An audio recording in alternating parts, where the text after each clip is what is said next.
আসসালামু আলাইকুম। আমি এখন আসলাম বাংলাদেশ জামাত ইসলামের প্রধান দলীয় কার্যালয়। দলীয় কার্যালয় কিন্তু দীর্ঘদিন যাবৎ বন্ধ থাকার কারণে দলীয় কার্যালয় দীর্ঘ 8 বছর পরে খুলছে দীর্ঘ 7 তারিখে। দলীয় কার্যালয় কিন্তু আছে বাংলাদেশ ইসলামী ছাত্র শিবিরের বাংলাদেশ ইসলামী জামাত শিবির এটাতে হ্যালো জি সার্বিক পরিস্থিতি নেতাকর্মীরা কিন্তু অঙ্গ সংগঠনের নেতাকর্মীরা কিন্তু বসে আছে।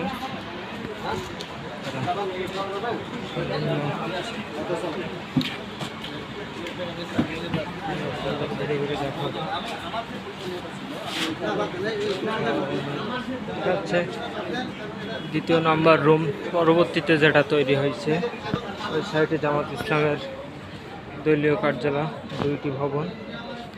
এর ভিতরে দীর্ঘদিন যাবৎ বন্ধ থাকার কারণে অনেকগুলো কাঁঠাল দেখা যাচ্ছে। গত 3 দিন কিন্তু এর আগেও কাঁঠাল খাওয়া হয়েছে, খাইছি, যাচ্ছে দেখা যায়। এর আগে কয়েকটি ভিডিও দিছিলাম, এতটা ছিল না, অনেকগুলো হয়েছে।